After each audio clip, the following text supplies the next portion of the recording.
Philosophers have debated this for centuries. But I have the answer. Then that you get that sense of satisfaction and fulfilment and mastery over what you've been doing. Oh look, there's a thought, let it go. The longer the better, especially in terms of keeping your brain healthy. Hello, and welcome to Happy Stuff and Fluff. My name's Christine L. Conroy, and on this channel, one of my biggest aims is to add good years to your life, but also to add good life to your years. And that's what we're talking about today. We're talking about the good life and how we can achieve it. How can we achieve the good life? What is a good life?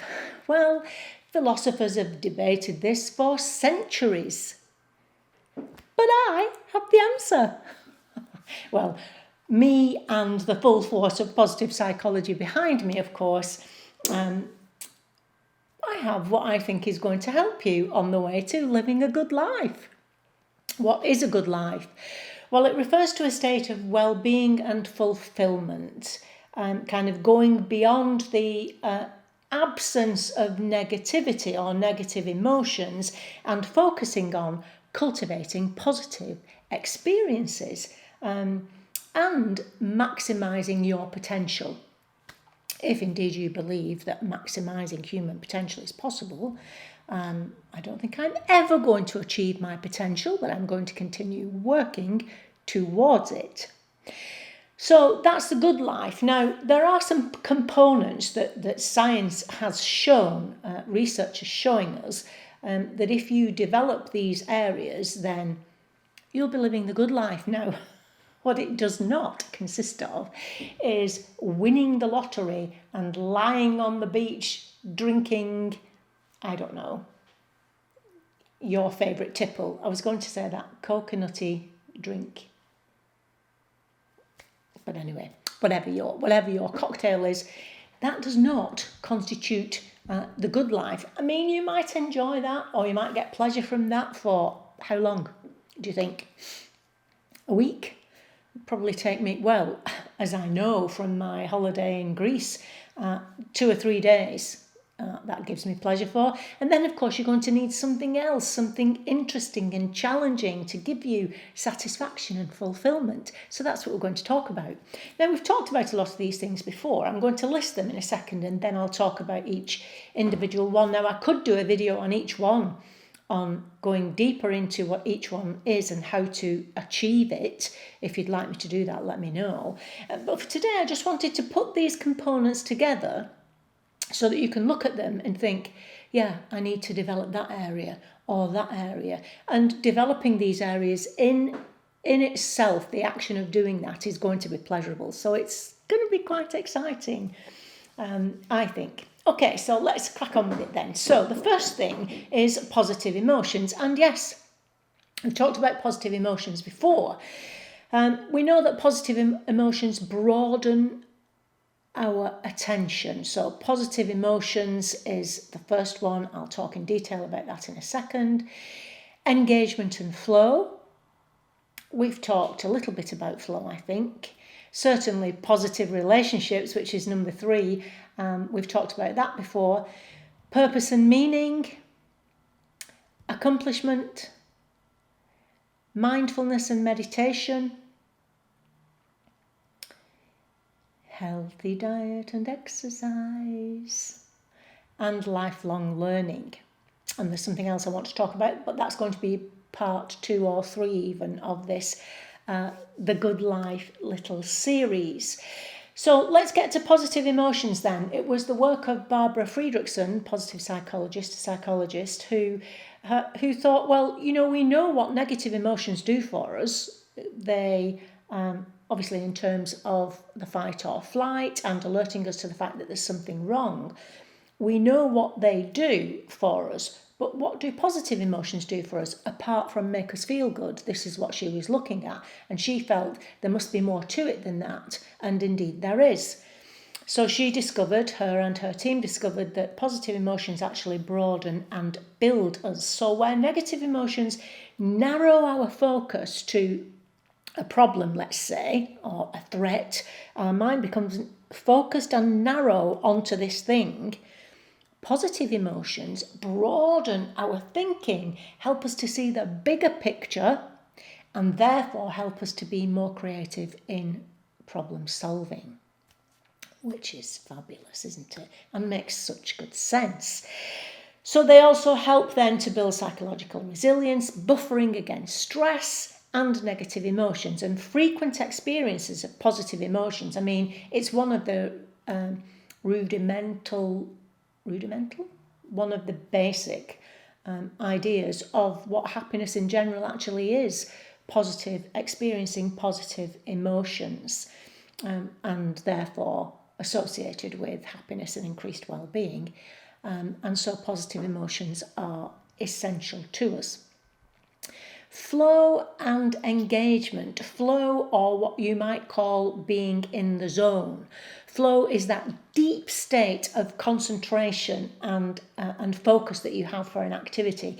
You know, those things you do where you completely lose all track of time and space and even forget that you've eaten because you're so totally focused. We call that flow. Now, what do you do? I mean, I know work, obviously, we can be completely immersed in our work.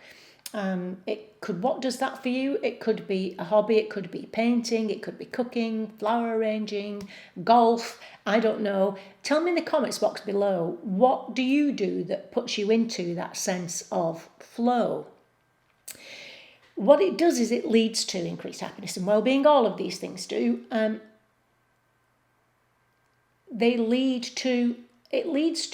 It gives you positive emotions, but not while you're actually doing the activity. It's when you come out of the zone that you feel that, because when you're in the zone, you're focused on what you're doing. When you come out of it, it's then that you get that sense of satisfaction and fulfilment and mastery over what you've been doing.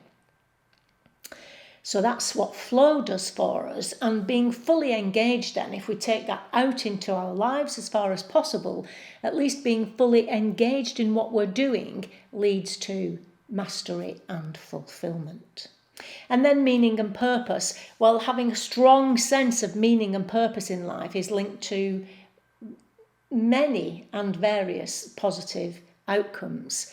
So when you find a purpose that aligns with your values and passions, it provides this strong sense of direction and motivates personal growth. So having a clear sense of purpose is associated with increased well-being, with resilience, and a greater sense of life satisfaction. Now, relationships, we've talked about relationships. I talk about relationships in the Conroy concept in my book, Stitch Your Own Silver Linings. That is kind of my take on a lot of these ideas, plus some. And did you notice that Mr. Freud was back, keeping his eye on me? I missed him. Well, there he is. Yeah, so we know about relationships. We've talked about that. Maintaining good relationships and having strong social support contributes to a sense of belonging, doesn't it? And provides emotional support, which we all need. And this leads to increased happiness, improved physical health, and also helps longevity, leads to living longer. Accomplishments then, and setting goals, or setting and achieving meaningful goals, gives an enormous sense of fulfilment and satisfaction. They don't have to be big goals either, as we were talking last week about small changes making the biggest impact. Set yourself small goals. It's so satisfying when you achieve a goal that you've set. You do have to find a balance between setting a goal that stretches you and setting one that you know you can achieve. So the big goal you might feel a little bit scared of, and you should be. It should feel a little bit too much for you. But then when you chunk that down into these smaller chunks and start achieving the small goals that lead to the big goal, by the time you get there, not only will you have grown personally, but that large goal won't seem so large anymore because you've learned with each goal that you've achieved along the way. So yeah. that helps us to, obviously it gives us a sense of purpose and achievement, which leads to increased well-being. Now, mindfulness and meditation. So mindfulness practices have gained significant attention really within positive psychology over the last few years, because research suggests that cultivating mindfulness, which involves non-judgmental awareness of the present moment, cultivating that has been found to reduce stress, improve emotional regulation, and enhance overall well-being. Meditation, we know, actually I've not done a meditation for a while. Let me know if you'd like us to do a small meditation, or mind training if you don't like the word meditation, because what it does, it reduces stress, it promotes self-awareness, it allows you to better understand your thinking and emotions, but crucially, it helps you to control stinking thinking. If you are new to the channel, you don't know what that is. If you go to the playlist, I do believe I've got a stinking thinking playlist. So it's all about faulty thinking and mind traps that we call them too. So for example, quickly, if you basic meditation, counting the breath, let's say, and when your mind is going to wander, it does. And how you're training your mind is when you have a thought and you should be counting your breath, you literally say to yourself, oh look, there's a thought, let it go, come back to counting. There's another thought, let that go, like clouds going by, and come back to the counting. That's what helps you to meditate on the mat, as it were, out in the real life. Then if you have any negative thoughts, your mind is training itself to say, oh, there's a negative thought, let it go, and bring your attention back to what you're supposed to be doing in the moment. Really works.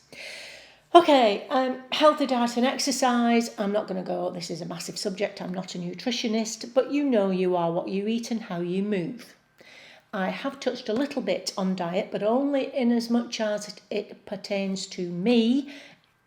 It's not my area of expertise, but I have talked about the glucose goddess and fasting because that's what I'm doing. Again, I'll leave the links down below. And also my supplementation has changed recently, and I'm going to do a video on that because the supplementation I'm doing to supplement my diet is just making me feel so much better, and hopefully look a bit better too. So I'll let you know about that. Okay, and then finally, lifelong learning. The longer the better, especially in terms of keeping your brain healthy, which you need for the good life, especially the long good life. So the longer the better. It's not just about your brain and helping to stave off any of the dementias of any kind, but it's also interesting. It gives you a sense of purpose, it's personal growth, all of those things. Lifelong learning I'm a great proponent of, as I'm sure you know. So yeah, if you're not doing any lifelong learning, any learning at all, then this is something you could look at. I do just quickly want to mention resilience, which is your ability to take on pressure in a positive way and to recover from adversity, because as you know, you can be going along in life thinking you're living the good life, and bam, something happens that was out of your control and your life is turned upside down.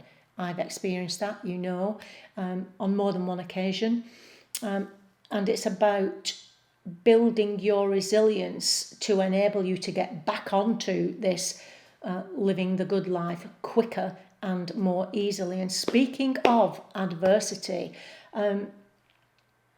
if any of you, and I can think of a few of you actually who could well be struggling with this awful heat that's happening, the temperatures in the US and in Europe, my heart goes out to you. I'm praying for you. Please let me know in the comments. Let us all know. Then we can all be sending you positive vibes for you to stay healthy and cool if you can. Been thinking about you. So let me know. So yeah, resilience is important to this living the good life, and I'm going to talk more about that in another video. Okay, so yeah, let me know what puts you in the zone, and are there any of these things that you looked at and immediately thought, I need to develop that one or that one. Let me know, because we can help. We can help each other and talk to each other in the comments. That would be marvellous. Give this a thumbs up if it's helped you in any way. Stay cool. If you're not in England, I mean, in England we're getting the opposite. Rain, rain, rain, rain. But yeah, as I say, I'm thinking about you, and I'll see you next time. Until then, remember that on the Happy Stuff and Fluff, we're getting happy, living longer and growing younger. And I'll see you next time. Bye-bye.